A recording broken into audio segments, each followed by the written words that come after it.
Most High is the one that plants. And Yahushua is the true vine. He's the very first seed that sprouted out. You know what I'm saying? Now read. Every branch in me that beareth not fruit, he taketh away. So every branch that doesn't come from the true vine, he taketh away, man.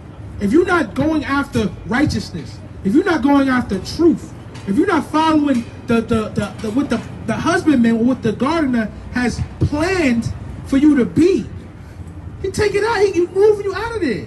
Get about. I don't need you. You understand what I'm saying? You understand what I'm saying? From where? Kinda, a little bit. Yeah, I mean, I get it, but it sounded like some of the stuff is like inconsistent. Like, What's inconsistent? Let us know. like the head of the household. I mean, it makes sense that like that's supposed to be the order, that the man is supposed to be the head of the household. But you said like because the man doesn't follow this word, that's why he's not the head of the household. Because the man doesn't follow the Most High's word. Yeah. That's why he's not the head of the household. Well, yes, it's a new thing on the earth. We get that. What's the scripture that the man with the woman will Yes, that's exactly what we're saying. Because we chose not to listen to the Most High God. All of these curses, we went through Deuteronomy 28 and 54, and then 56, to show that a man would leave the woman, to show that the woman would hate the man and hate the children. You know what I'm saying? The woman wouldn't be in order. The man wouldn't care about the order enough to take care of the woman and the children in righteousness. Because he chose not to listen to the ways of the Most High God. These are what we have to the result. These are the results of us, our disobedience. This glues everything together. It should glue everything together for you. The result of our disobedience is these curses. And what happens with these curses is the order gets messed up. The result of the order is you don't even know the order. You was never really taught it. Or you don't believe in it, not fully. But it's like, because the society that we were sold into slavery in says that you don't have to keep that order. I can separate you from slavery. You can rely on massa. Even to this day. Even to this day. People rely on food stamps. Rely on all the different subsidies and government assistance that they can give to you, right? As long as that man is not in the home. A lot of these assistance and subsidies are based off of that man not being in the home. We got brothers who can't sleep in the house with their family because their wife is receiving assistance. This is Jeremiah 31 and 22. How long will you gad about, O thou backsliding daughter? It's talking about Israel. Meaning she's the Israelites are not following God. They backsliding. Okay? For the Lord hath created a new thing in the earth. A woman shall compass a man. A woman shall compass a man. You should go over a man. It's a new thing in the earth. that's not. That's not what? That's not compass. It's like compass. It's like guiding. No, it's compass. It's to go past a man. Compass. The word compass in the King's English means she'll overtake. She'll take power, and the man will fall back and be the one that is ruled, like a woman will rule a man. That's one of the punishments for us not keeping God's laws. Yes. Because it's to our glory to be your leader, and for you to trust in us and feel safe with us. And the Most High says, since y'all not going to serve me, I'll take that away from you. I'll have you following the woman. That's to our shame. Okay? Part of the manifestation of that, in Georgia, we have a law, right? When you bear children in Georgia, those children are automatically the children of the mother. The father has to fight for his right to be a father to the children he put in that woman. So whenever the woman wants to assert dominance over that man, you can leave this house and you won't have these children. Because I can call the police and they can put you out and you have no claim here. I can call the police and say, you kidnapped my children, and they're going to put an Amber Alert out on that man. This is the tools that women can use to surpass the man without even realizing what they're doing. Because that's the society we live in. That's right. That's right. A woman can get the shot on their children whenever they want to. They don't have to ask the man. They can do whatever they want. That's society's laws in this society, and that's going against the ways of the Most High God. Because of our disobedience, it goes all the way back to our disobedience. Remember, the theme of this whole thing was we're supposed to be above all people on the earth. And why we not there? Because of our disobedience. You know what I'm saying? Now, when we read 1 Corinthians 11:3, right? Because we didn't finish reading that. Go back to that. Because we have to teach you how to pray as a woman also. So when did it come about? When did what? But when did the downfall come about? When did the downfall come about? Well, we read in Jeremiah 17:4. So Actually, after the enslavement, like after being taken from Israel fleeing from Israel to Africa. Why were they in persecution of us? ooh, that's a good question. They hated us. They hate us. You go back to Psalm 83. Amalek is a chief nation of Esau, the so-called Jewish man. Jewish man has been a financier of slave trade because it's big business. So you had a huge slave trade called the transatlantic slave trade. You heard of this before. So when they came and they looked for us, it wasn't just because we just wanted business. It was because it's been a conspiracy way back before we even left Israel. They hated us because they knew that our God was real. Listen, Ishmael, Esau, a lot of these other nations actually know about our God. That's right. When Noah came over here from the flood, he had two sons. It's like he had three sons, Japheth, Ham, and Shem. Noah taught them about God. He taught them about God. But only the sons of Shem end up being considered worthy enough to receive the Most High's chosen bloodline. The other nations went about whatever they decided to do. Became gay. You had a whole nation that came from the Hamites that were gay. Sodom and Gomorrah. Have you ever heard of them? You ever heard of Sodom and Gomorrah? To sodomize someone. And we're going to speak as men speak, or speak blunt out here, right? To go up into a man's rectum is to sodomize someone. The whole nation was known as Sodom and Gomorrah. That nation came from a Hamitic nation. And some of these nations are Shemitic nations, is the point. That went off and decided to persecute the Israelites. Read that again in Psalm 83. This is Psalm 83. Keep not thou silence, O God. Help not thy peace. Salakia, hold not thy peace. And be not still, O God. For lo, thine enemies make a tumult, and they that hate thee have lifted up the head. Yo, he's saying that these people are talking mess. They're talking down about these particular people because the Most High decided to choose them. They were the enemies of God, the enemies of a chosen nation. Read. They have taken crafty counsel against thy people and consulted against thy hidden ones. They have said, come and let us cut them off from being a nation.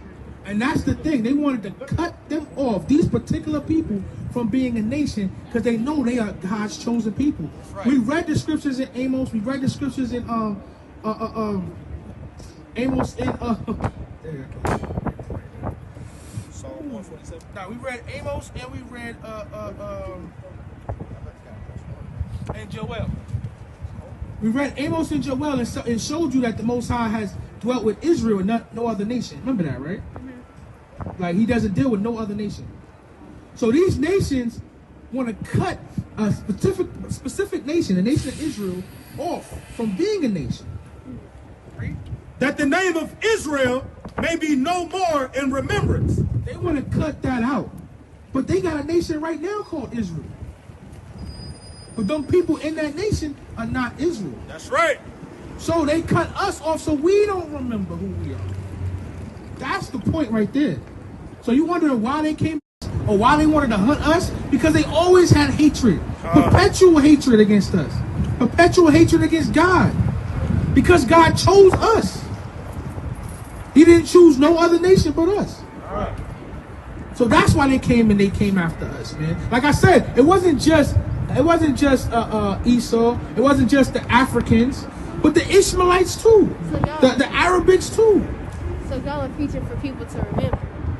What you say? So y'all are preaching for people to remember. Yes, we are preaching for people to remember and to come back to the true ways and nationalities and the heritage that the Most High originally gave us. That's These right. laws, statutes, and commandments. That's what we're trying to wake our people up to do. Come back into who you truly are, man. You know what I'm saying? Acknowledge Christ. You know what I'm saying? And keep these laws, man. Have faith in Christ and keep these laws. That's what we out here doing. You said, how many was it? 600? 613. 613, but you got over 10,000 in America. You stop at every red light. You stop at the stop sign. You don't make a right on red. I mean, you don't make a left on red. You know what I'm saying?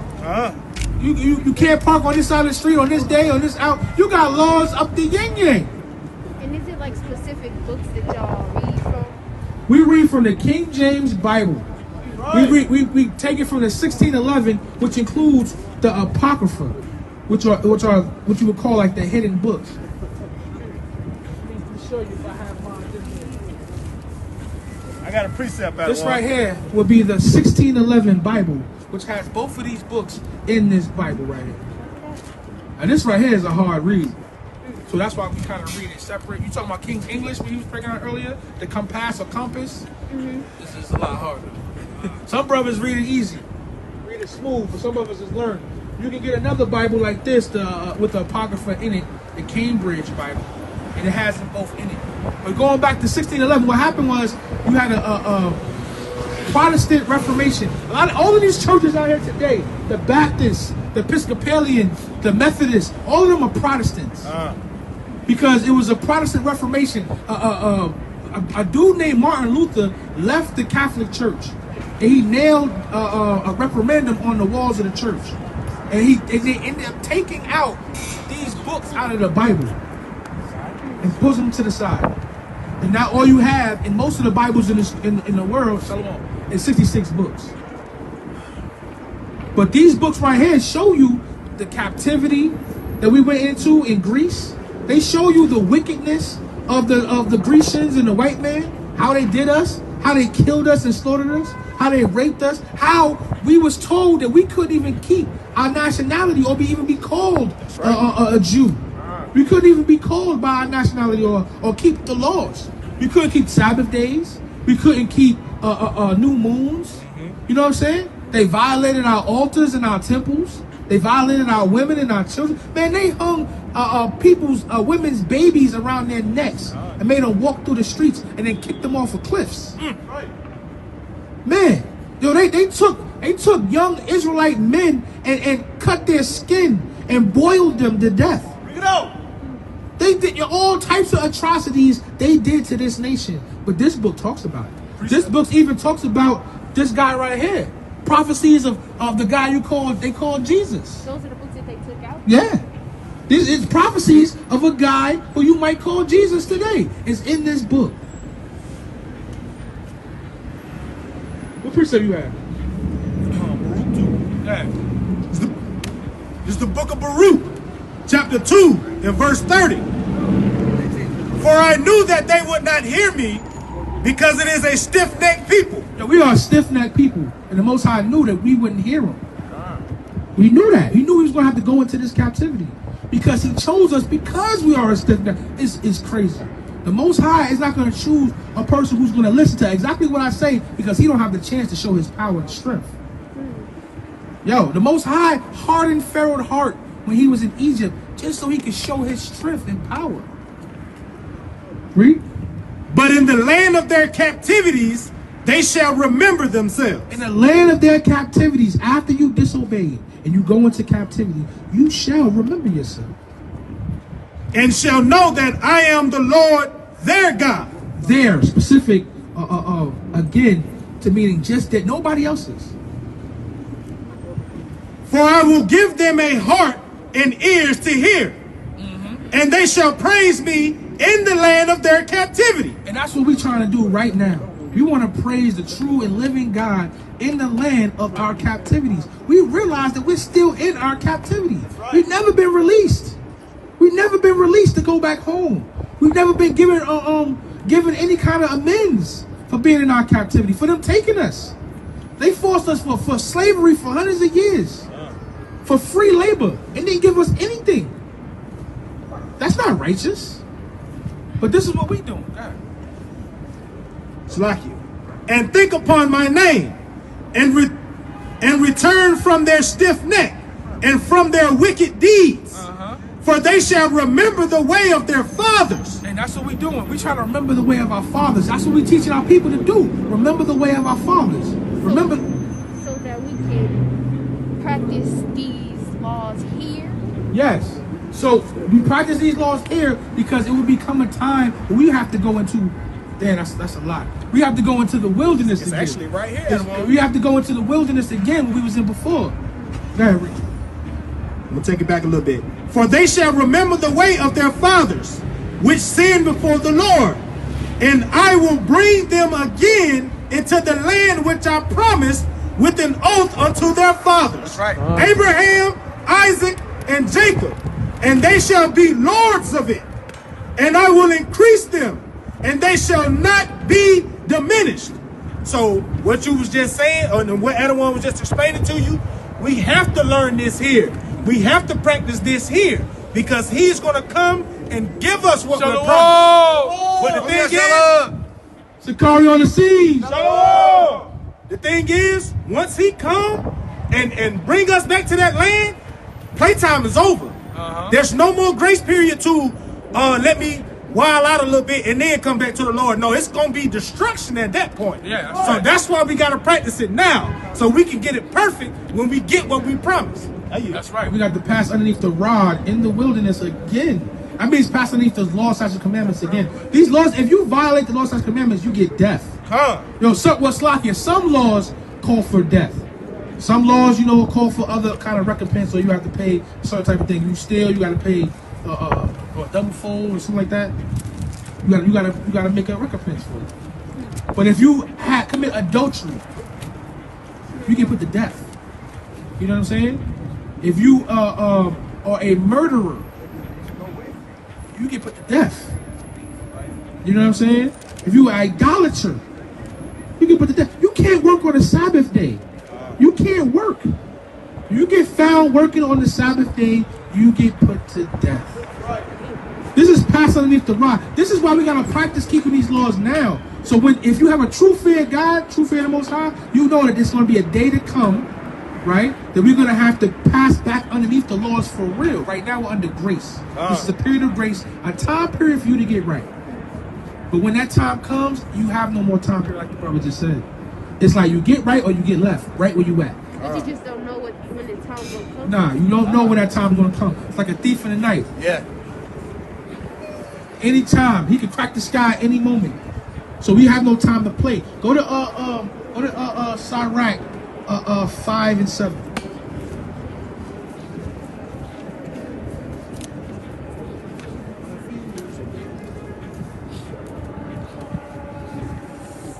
It's the book of Sirach, chapter 5 and verse 7.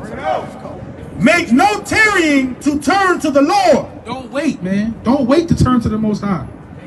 And put not off from day to day. For suddenly shall the wrath of the Lord come forth, and in thy security thou shalt be destroyed. Suddenly. And when you think you're secure, you think you're good. You think whatever your lifestyle you choose to live is the way you want to live, and the blunt is good, and the pork and the shrimp, crab, and lobster. You probably got to get into that too. You ain't supposed to eat, can't eat this. Huh? Hey, all praises, all praises. That's all praises. But just like that, right, at any moment,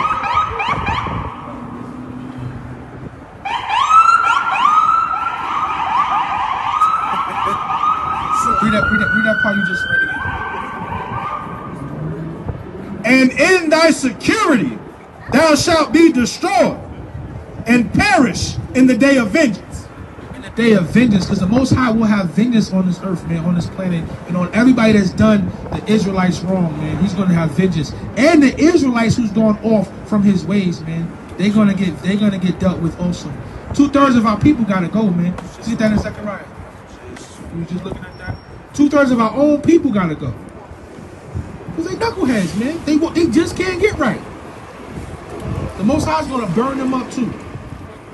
Yeah, man. It's not, this is not rainbows and cherries and flowers. It's a lot of blood is gonna flow. But he's also a defense for people who believe.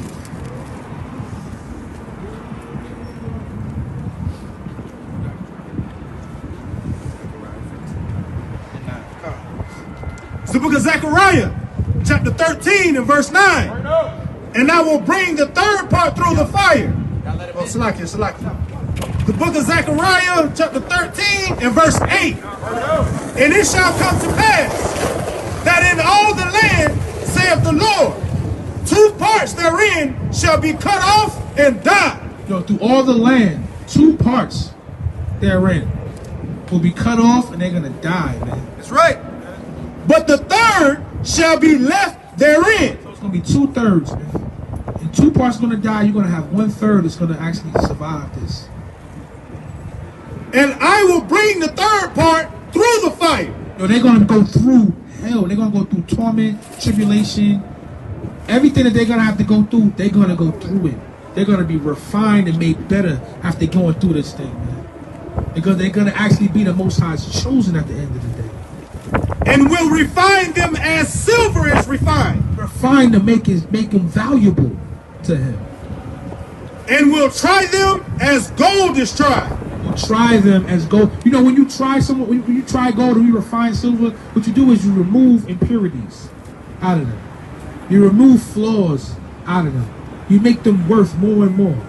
You know what I'm saying? The value exceeds what they were at before.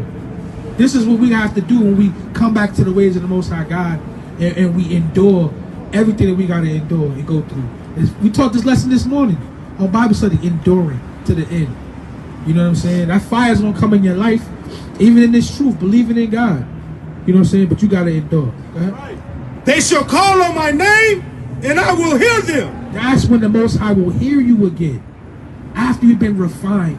Actually, after you have all your impurities taken out. After you realize that you got to do what's right in the sight of the Most High God, that's when He's actually going to hear you.